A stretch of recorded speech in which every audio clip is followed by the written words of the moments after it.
नमस्कार दोस्तों, स्वागत है आपका हमारी YouTube चैनल पर। आज मैं आपको एक कहानी सुनाने जा रहा हूँ। शादी की सालगिरह। आज बंदर और बंदरिया की विवाह की वर्षगांठ थी। बंदरिया बहुत खुश थी। उसने एक नज़र अपने परिवार पर डाली। 3 प्यारे प्यारे बच्चे, नाज उठाने वाला पति और सुख दुख में साथ देने वाले बंदरों की टोली। पर मन उदास था।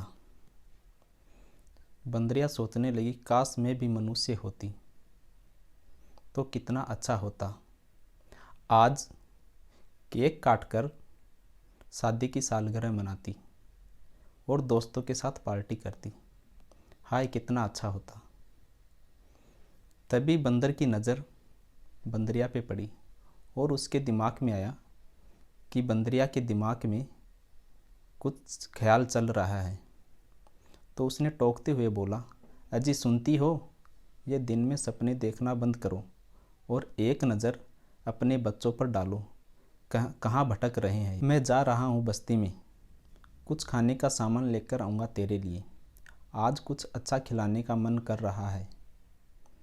बंदरिया बुरा सा मुँह बनाकर अपने बच्चों के पीछे चल दी। जैसे जैसे सूरज चढ़ता जाता वैसे वैसे पारा चढ़ता जाता और अच्छा खाने की विषय में सोचती तो मुंह में पानी आ जाता। पता नहीं आज मेरा बंदर मुझे क्या खिलाने वाला है। जैसे ही उसे अपना बंदर आता दिखाई दिया तो झट से पहुंच गई बंदर के पास और बोली, क्या लेके आयो, जल्दी दो ना, बड़ी भूख लगी है। अरे ये क्या, तुम तो खाली हाथ हो। बंदर बोला, हाँ कुछ भी नहीं मिला। बंदर ने कहा, हाँ कुछ भी नहीं मिला, यहीं जंगल से कुछ लाता हूँ। बंदरिया नाराज होकर बोली, नहीं चाहिए मुझे कुछ भी। सुबह तो तुम मजनू बन रहे थे, अब साधु कैसे बन गए। बंदर, अरे भाग्यवान, अब चुप भी रहो, पूरे दिन किचकिच करती रहती हो।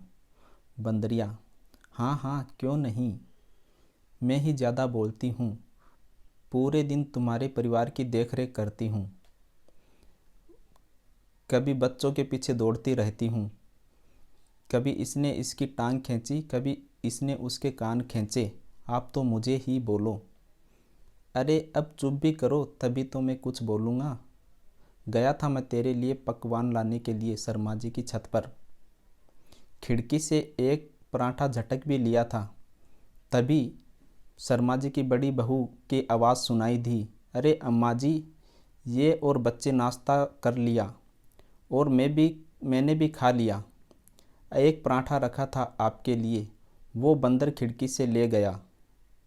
अब पूरे दिन तो चूल्हा चौका होता नहीं, आप देवरानी जी के यहाँ जाकर खा लें। अम्मा रुंधाए स्वर में बोली, पर मुझे दवा खानी है बेटा। बहू तुरंत पलटकर बोली, तो मैं क्या करूं, आज से आपको वहीं खाना है।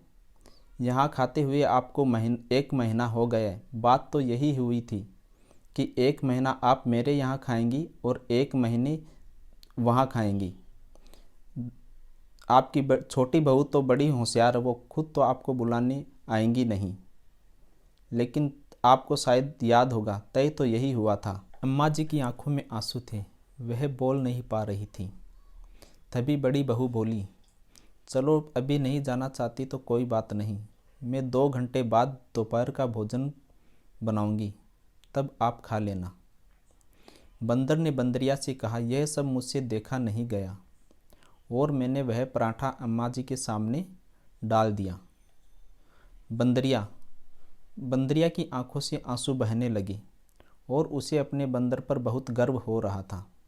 बंदरिया ने कहा, हम ऐसा घर का खाना नहीं खाएंगे जिस घर में माँ को बोझ समझते हैं। अच्छा हुआ हम जानवर हैं, इंसान नहीं हुए। दोस्तों, आपको ये कहानी कैसी लगी? अगर आपको यह कहानी पसंद आई है तो हमारे वीडियो को लाइक कीजिए और अपने दोस्तों के साथ शेयर कीजिए। और आपने हमारे इस चैनल को सब्सक्राइब नहीं कर रखा है तो प्लीज़ चैनल को सब्सक्राइब कीजिए। धन्यवाद।